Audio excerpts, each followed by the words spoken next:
हजारों का खाना खाएंगे, 10,000 का खाना खाएंगे, कहने का मतलब ये है। नहीं, खाना तक जो खाना खाया गया है, वो जो खाना खाया वो हमारे देश के नागरिक हैं और आम जनता ने उनको चुन के भेजा है। तो आम जनता जिसको चुन के भेजेगी वो 7,721 का खाना खाएगा। ये आम जनता को फैसला करना है कि हमको आम जनता तो फैसला कर रही है, सरकार में आम जनता तो फैसला कर रही है। आपके मोन्टेग सिंह आहूवालिया योजना आयोग के उपाध्यक्ष नसीहत देते हैं, कहते हैं 28 रुपए में आप अगर कमा लेते हैं तो बहुत है आपके लिए, और खुद 7,721 रुपए की प्लेट रखवाते हैं। ये ठीक है कि इतने की प्लेट रखी हुई है, 7,721 रुपए की प्लेट रखी हुई है। खैर छोड़िए, लेकिन हम नीलेश जी आपके पास आता हूं, क्या कुछ मानते हैं इस सरकार को आम आदमी नहीं दिखाई देता क्या? महंगाई बढ़ा देते हैं, डीजल के दाम बढ़ा देते हैं, पेट्रोल के दाम बढ़ा देते हैं, चीनी के दाम बढ़ा दिए, एफडीआई लागू कर दिया, आम आदमी कहां है? आप सरदार जी की वो पिछले हफ्ते वाली बात भूल गए कि पैसे पेड़ पे नहीं उगते जी। जो पैसे पेड़ पे नहीं उगते इसीलिए वो सब दाम उनको बढ़ाना पड़ा, ये उनकी मजबूरी है, ऐसा उन्होंने कहा था।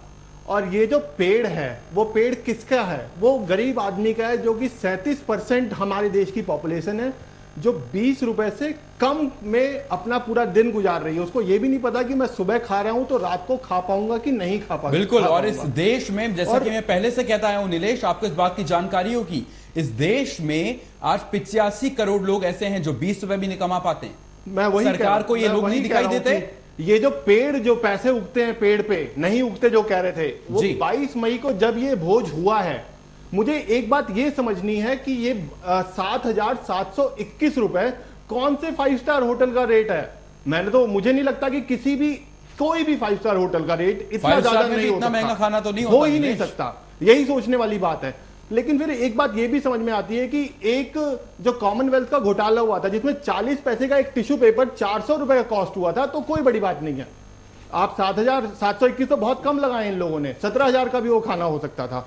बट आपको ये बात समझनी पड़ेगी कि ये देश की जो जनता है वो इस समय जाग चुकी है और ये समझ चुकी है कि आप लोग हमें कहां लेकर के चलिए, देश की जनता जाग चुकी है। राम सिंह जी आपके पास आना चाहूंगा, सामाजिक कार्य करते हैं आप, समाज को जगाने का काम करते हैं, मानते हैं देश की जनता जाग चुकी है? अब तक सो रही है देश की जनता?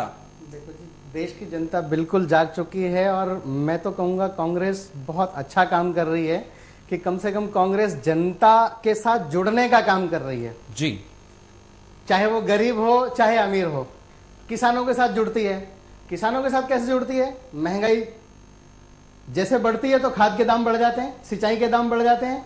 जो गरीब किसान बेचारा कर्ज लेकर के उसकी लागत से भी कम उसको मंडी पर दाम मिलता है, तो वो क्या करे? जो कर्ज से, साहूकार का कर्ज, किसान इतना ईमानदार आदमी होता है कि वो मर जाना पसंद करता है जी, और इसके कारण से वो आत्महत्या कर लेता है कि साहूकार का कर्ज नहीं। मुझे ये बात समझ नहीं आई, तो जुड़ कैसे रही है कांग्रेस? इसीलिए ना कि गरीबों के साथ जुड़ रही है, गरीब आत्महत्या कर रहा है जी।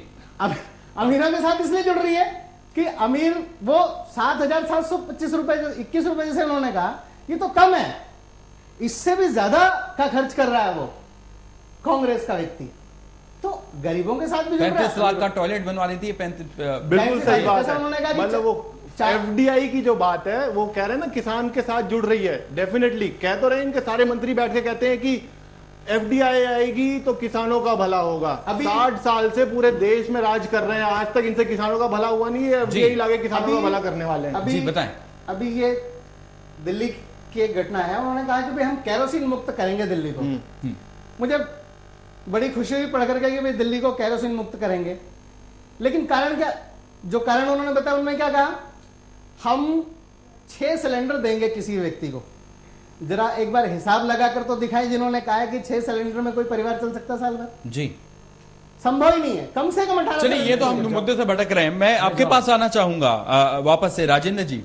ये जो तमाम आरोप है ये आपकी सरकार के ऊपर लग रहे हैं, आपकी पार्टी के ऊपर लग रहे हैं, कुछ सफाई देना चाहेंगे आप? बिल्कुल सफाई देना चाहूंगा। जैसे भाई ने, हमारे राम सिंह जी ने बात की है, गरीब आदमी की बात की है और एफडीआई की बात करी है, किसानों की बात करी है।